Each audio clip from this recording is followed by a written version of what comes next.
Welcome to the Phenomenal Teacher Show. Our guest today is Anna Lovell Nesmith, who is a certified life coach. Welcome to the show. Thank you. Happy to be here.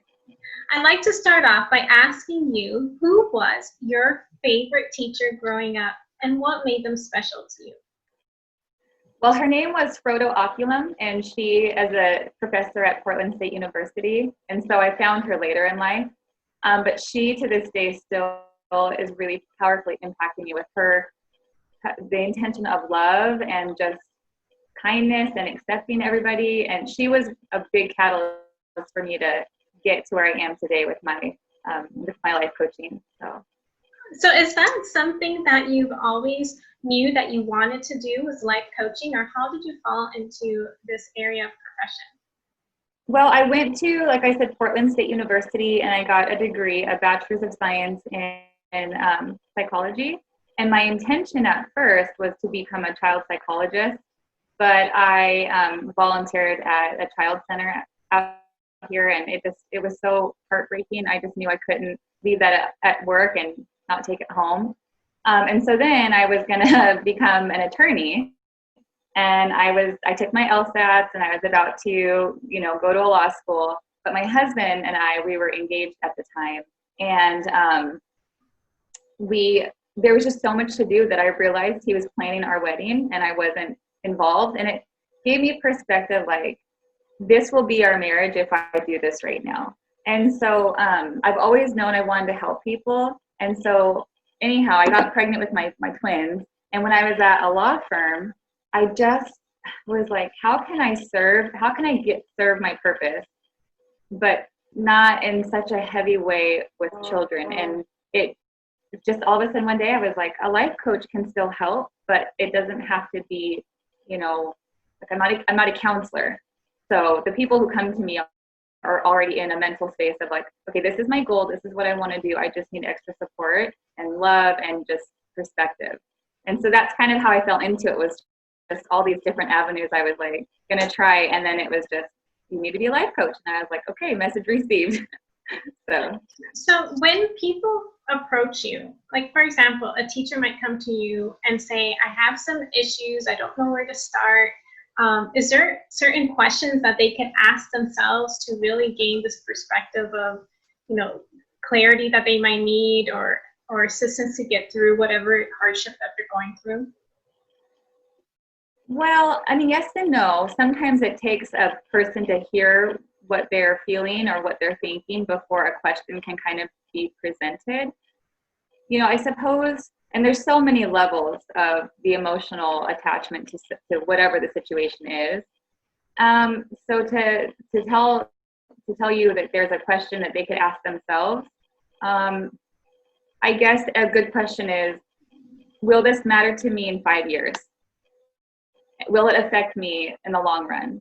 And then if the answer is yes, they can, reevaluate what they might need to do to help better navigate the situation. Or if the answer is no, then they can kind of bless and release it, like take a breath, let it go, and keep going forward. Let's talk a little bit further on, releasing it. So you mentioned something about blessing it. Is that sort of like accepting it and then releasing it? Or can you talk to us a little bit about that? And again, it's relevant to the situation. You can accept it, but sometimes if you're not really in tune with your thoughts and how you're feeling about something, accepting it can put a certain level of pressure, like that they have ownership in it. But sometimes it's not about them. It's just about a person having an issue or something that affected them, and they can just bless the situation and then release it. And so I suppose it is a little bit of acceptance, but not in such a way that's so heavy on the heart that it's like, man, this is like, I have to accept this, and then it almost becomes like a victim mentality, like, gosh, this is so difficult and I feel really upset about this. So a little bit of acceptance, but more just like recognizing, just recognize the situation. And then you can say, does this serve me? Yes, let's, figure this out. Does this not serve me? No, I'm just going to let it go. and change the direction of your energy and change the direction of the intention for the rest of it. Because sometimes when we give things too much attention or too much energy, what could have been something that you could have just walked through and been really free from begins to sprout and get really heavy and convoluted, and it makes you feel like very confused with how all of a sudden you're really responding to something that could have just been like, hey, I recognize this, and I'm gonna just like take a mental note and I'm gonna move forward, you know? So, for example, I was really hurt by the teaching profession, and I'm sure our listeners could relate at some point in their career to my experience where, certain parents were, just, they didn't know or realize your motives behind, everything that you were trying to do within the classroom, and it was just a negative experience overall. And, they might have confronted your principal, and then here you are holding this meeting. You're like, what did I do? What did I do? I don't understand. And that's where that victim mode comes in, is because it's like a huge misunderstanding. And you're like, wow, I pour so much into this classroom, so much into your child that we're sitting here, discussing. And yet all the fingers are being pointed here towards the teacher, right? And so you might feel so saddened by the entire experience of that, because you pour so much into this classroom every year. I mean, I had multiple classes coming through one day, so you're giving and giving and giving, and then you might have issues with parents or with admin, staff, colleagues.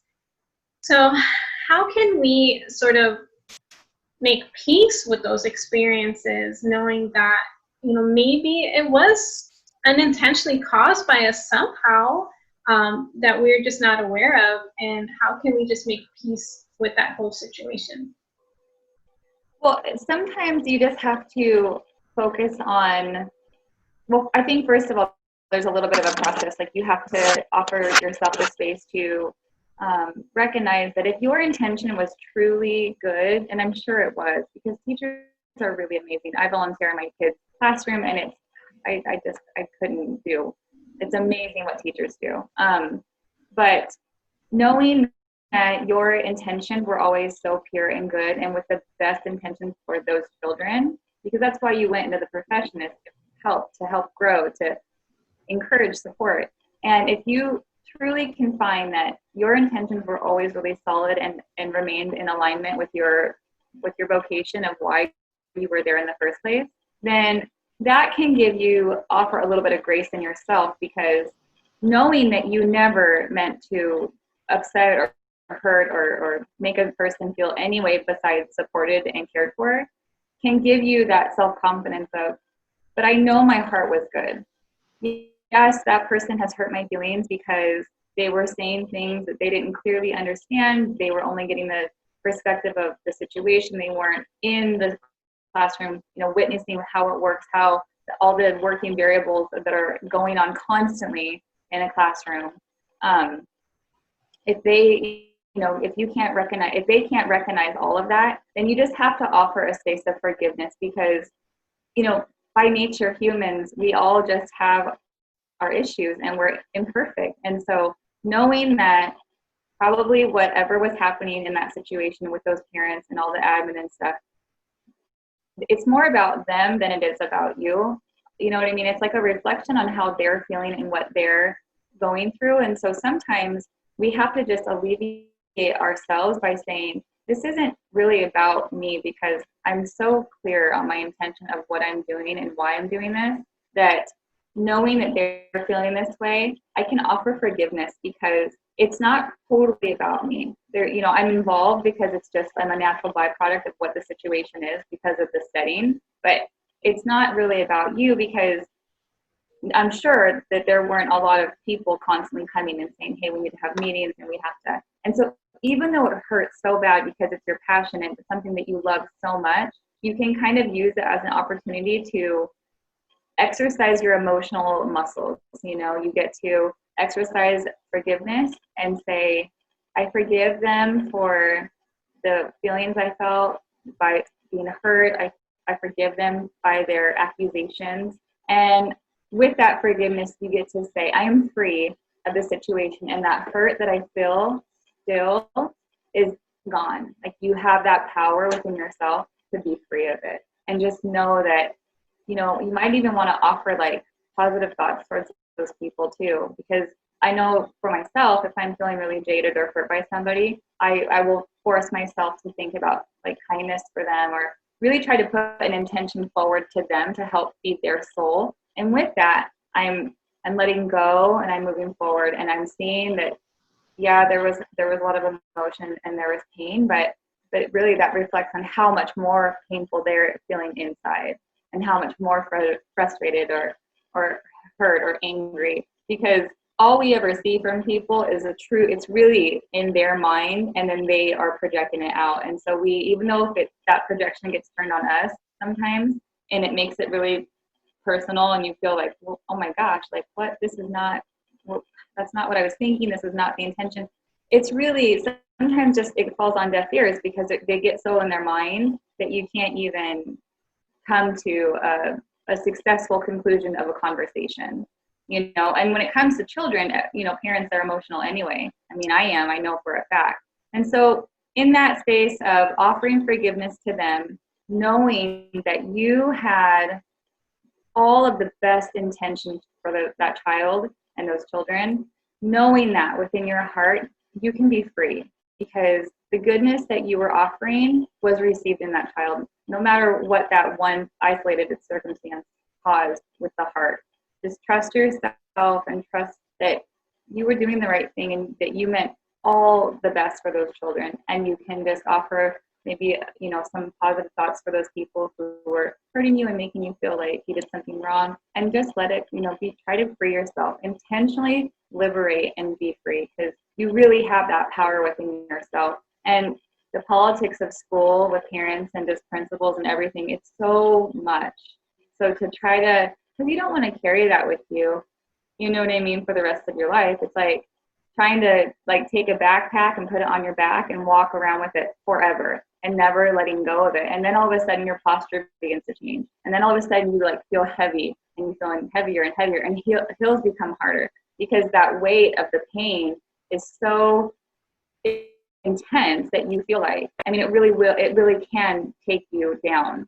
And so if you can choose consciously to say, you know what, I'm gonna take this backpack off, and I'm gonna put it down, and I'm gonna keep walking, and I'm gonna feel lighter, and I'll feel freer. And part of that is that, you know, saying to like forcing yourself, like, well, I'm gonna wish the best for that family. I'm gonna wish the best for those people that were talking harshly to me and making me feel like I was inadequate. I'm gonna wish them all the goodness in the world, and then turn away from it and just be free. And it's easier said than done, for sure. But it's one of those things, and I'm going back to that emotional muscle. Once you start practicing that, it's like anything else. You get to develop that strength, and it becomes easier to recognize and be able to say, I'm going to turn away from this one because it's not going to serve me. I recognize I'm hurting, and it's because it's your passion. But I also can choose to love myself, love the situation, love the children, and turn away from the pain of it. And again, easier said than done, but the more we practice this, the better it does become like second nature to be like, okay. I mean, you know, so I think that's probably the best idea. So Anna, as you're describing all of that, I keep thinking about there's layers of forgiveness. So for example, I could forgive in my mind. I forgive them. They didn't know the whole perspective. Like you mentioned, they weren't in the classroom. They didn't see the interactions. They didn't see day to day. They just implied something. They made up their mind to dislike me for whatever reason, etc. But I think there's different layers of forgiveness. For example, I could forgive in my mind and say, you know what, I forgive them because not of their ignorance, but you know what I mean, their lack of knowledge of the entire picture. And so they judged based on what they perceived to be the case, the truth. And then in my heart, I would still feel really hurt about that. So would that be another stage of forgiveness, another layer of it, because I'm still carrying this you know, heaviness in my heart that I was really, really hurt by that experience. And it's from a different body part, right? So we're moving from the head space to the heart space. And then when you mentioned about wishing them well, and so now you're putting these positive affirmations or intentions or energy towards them and saying, I wish you really well and best wishes, as your child moves to a different grade level, different school, etc.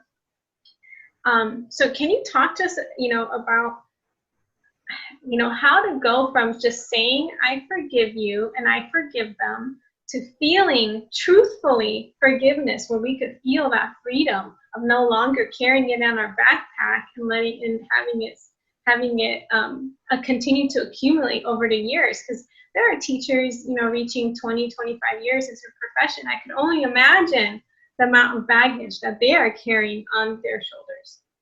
Yeah. And that's a lot. Yeah, I think there are layers of forgiveness. And if you're constantly in that work environment, and if you're constantly feeling like, and it's probably natural, every year a teacher has at least one circumstance like that, But I think, again, it goes back to the more you practice, just kind of being able to sort of recognize it right away and reminding yourself that it's going to be about a process, right? So the first part would be to check in with yourself. How are you feeling? What is your intention? Did you hold yourself accountable, but really check in and see how you're feeling in the moment. And then when you wish them well, it's like you're going to feel like it's lip service at first because there's so many emotions. And I wouldn't suggest like forcing yourself to do it. I would encourage trying to get to a place of like, okay, if I was in that situation, could I see where they might be coming from? Would I have behaved like them? No. But can I validate maybe the emotional part and oftentimes you may not be able to, but I think if we can, and really, I think a lot of parents can get a little bit harsh. I mean, like I said, teaching is such an intense profession, and you guys are there doing this for our children, and it's giving them a whole nother level of education and affection and emotion to be supported by. And I think most people forget that, like, if you are not going to volunteer in the classroom, then you really don't know how much these teachers do all the time. And so for the forgiveness for the ones who are still constantly, like 20, 25 years, like you said, I think it would be just a matter of really trying to be mindful of themselves and believing in themselves, believing in their power, believing that that they're good, that they're making good intentions and good calls with those kids. And just when you can really trust yourself and believe, like, I know with 110% in my heart of hearts, I'm doing the best I can with full love and full kindness and full support, it gets easier to feel like I can wish them well because I believe in myself still. But I mean, really, a teacher, and like any profession, but especially a teacher, there's going to have to, I think, be some other stuff that's happened, like maybe yoga or some moments for themselves to find that space to reconnect to themselves, to have that moment to check in and see how they're doing, because this is just not going to be, a one thing. It's going to happen over and over again, And so, I mean, that's kind of a hard question to answer because a person couldn't help but start to feel exhausted and jaded by every year having to face a conversation or a circumstance where it's like, okay, now what'd you do? Or, okay, now this is the issue this year, or, and it's very difficult, I can imagine, to try and stay positive and stay resilient throughout. But I think forgiveness is really liberating. And I think belief in yourself is so important. Loving yourself, knowing that you're always coming from a space of kindness and love and light, that kind of helps too, to let you just find peace in your heart that you're a good person and you're doing the best you can. And it doesn't make it easier when those conversations come up, but it will remind you of all the goodness inside of you. And then when it comes time to vocalize or, mentally think about that forgiveness for them, it's going to seem more natural and you really will be free of it because, forgiveness is really powerful. Can I share a quick story? Yes. Do we have time for that? Okay. And I'm going to try to keep this really vague just because it was a really messy situation, but my twins are 6, and they started kindergarten when they were 5.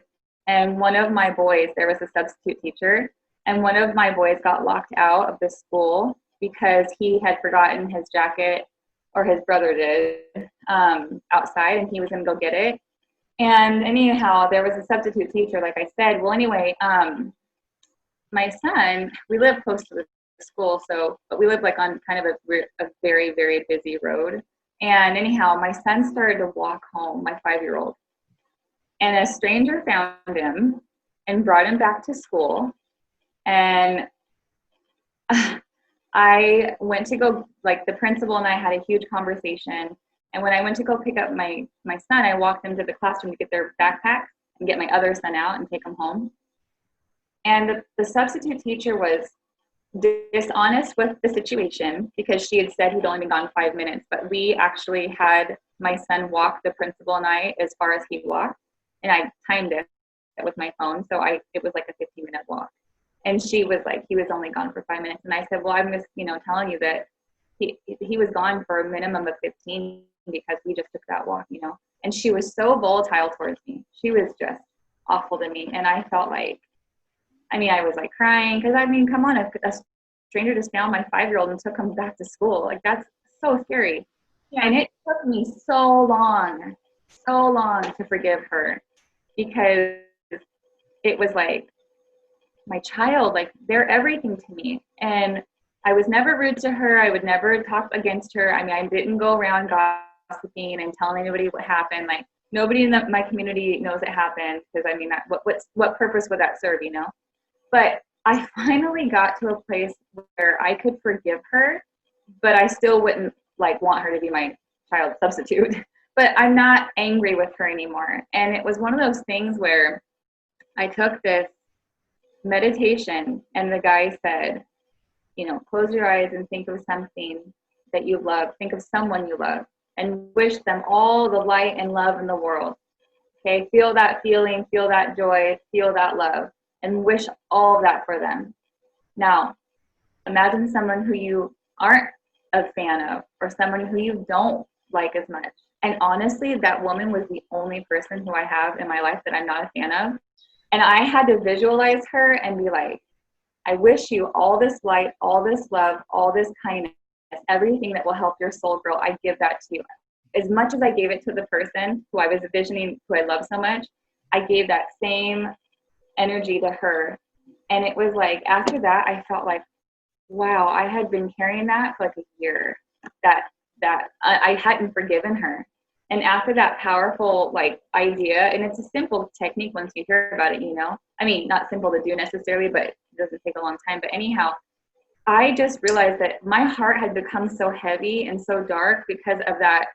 I couldn't forgive her, that it was affecting me way more than it was affecting her. Because like I said, I didn't go in the community. I wasn't talking about her. I wasn't making her life trouble. I left it alone.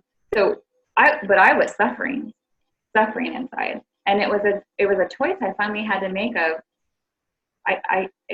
it's like, I can forgive her. I have to let go, And once I did, it was like, and I almost didn't even know I was still carrying it, because like I said, it had been like a year of that in my heart.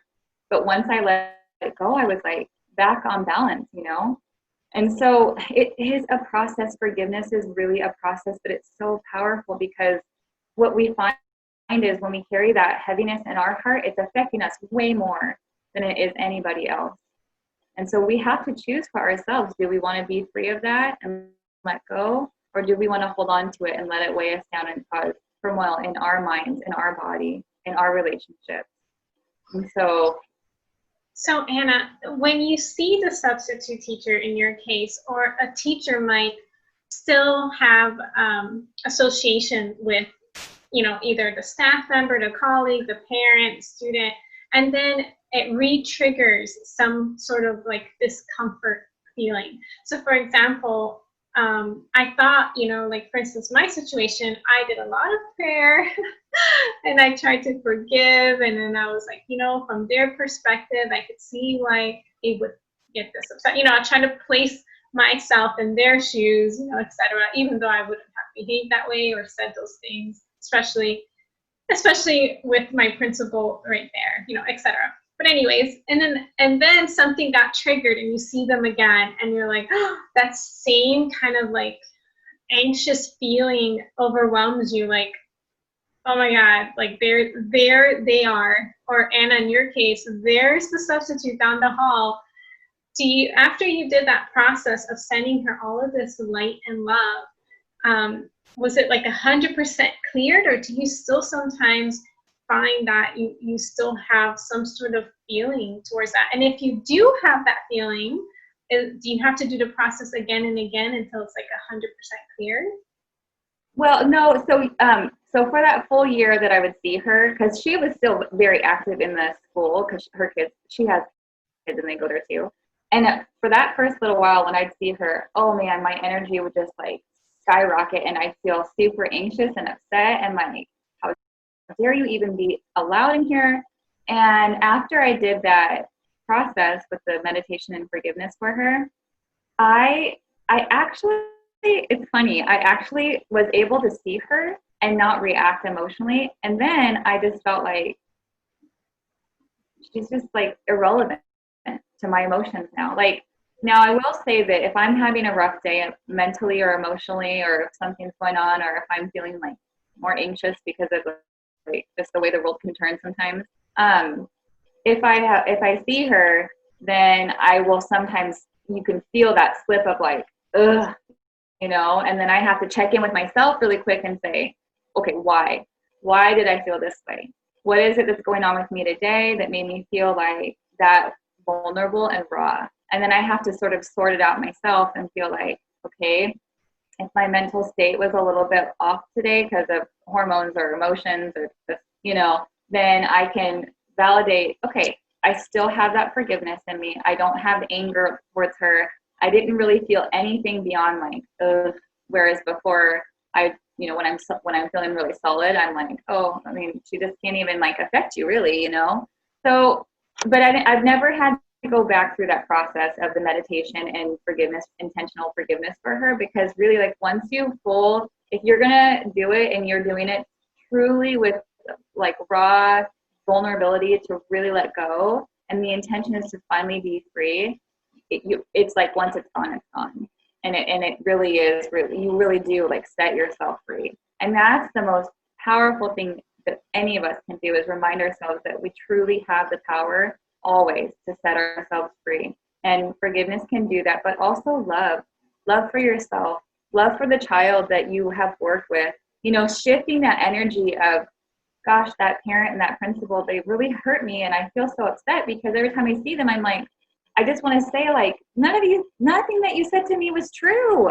Why did you accuse me of that? Like, and then you feel like, but if you're checking in with yourself, you start to feel your emotions like go way up, and then you're spiraling again, like, and you're right back where you were when the conversation was happening, because that's the power of the mind, right? When we can visualize it and we replay it in our mind, it puts us right back to where it was when it was currently happening. And you feel those emotions and you're feeling those feelings and you're feeling like, oh my gosh, and then you're stuck. And so if you can check in with yourself and be like, I no longer choose this anymore. I'm going to forgive myself, because sometimes we have to just forgive ourselves too. Like, I forgive myself that I got so upset with them. I forgive myself for them even thinking whatever they thought. And then I choose to free myself, because I don't want to have to see that person every single day and be like, oh, I can't stand that person, because that doesn't feel good at all to feel that way about anybody, And so we have to really decide, what is it you like require? What is it you truly desire? And if it's a solid spirit and a good heart and kindness and good intention and love for yourself and others, then even though it's really hard, we have to try to go there and go in that state and let go. And another technique that you could try is trying to remember the situation, visualize it again, but try to make it almost more comical. Like, put something in your memory of it that was ridiculous, that wasn't even part of the actual memory, and then that might start to give you a chance to, every time you think about it or when you see those people and you're feeling like, if you're gonna look in your mind and then you're replacing some of those memories with like, well, there was like a pink elephant or something, then you're like, it takes away that emotional intensity, and it's shifting to your energy when you're recalling it. So, I mean, that's another technique you could try. And then from there, you could go to maybe forgiveness once it doesn't have such a hold of you, you know, because at the end of the day, it does determine how you feel. And like, you don't want that in your heart. And to be feeling heavy like that, or to have a reaction to someone, that you're giving them your power when you're doing that. And so you've got to take it back, you know. And I think with love and forgiveness and kindness and light, you can stay solid in yourself. And so Anna, as we wrap up our conversation today, what is one thing a teacher can do today to move closer to forgiveness? I would just say, look at themselves in the mirror and say, I love you and I forgive you. Just to look at them, go to a mirror, look at your eyes. It sounds kind of funny, but if you can commit to the process, you're going to feel like, I didn't even know I needed that. And it will become more of an awareness too. Once you put that thought, that idea, then you're going to think more about it. So just recognizing forgiveness, telling yourself you love yourself, that you forgive yourself, and anyone else that's harmed you, then you can start to make that shift. So I think that would be really powerful. Well, thank you so much, Anna, for joining us today on the Phenomenal Teacher Show. And how can our phenomenal teachers find out more about you? I have a website. It's the happiness effect with an .com. And I'm also on Instagram. It's like the happiness effect, but there's an underscore between the names. So the happiness effect with Anna. And those are my two social media plugs right now. So that would be the two tops. So. Well, thank you again for being on the show. Thank you very much for having me. Thank you.